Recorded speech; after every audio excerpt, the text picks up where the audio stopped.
On the emergency shelter. All right, you do that. Don't get lost up there.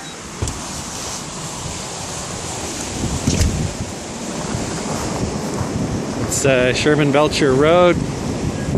It's not snowing anymore.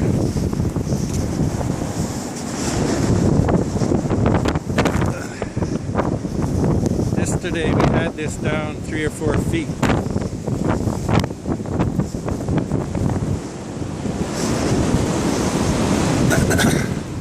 And this was where I'm walking here.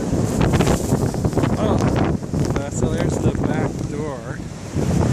I shoveled that out this morning. It's up to the door. This is the shelter. It looks like it's had a little bit of drifting going on there.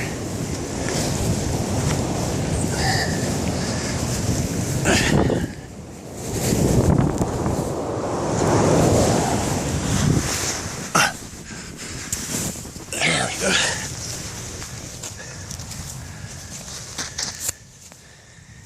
Okay. Safe.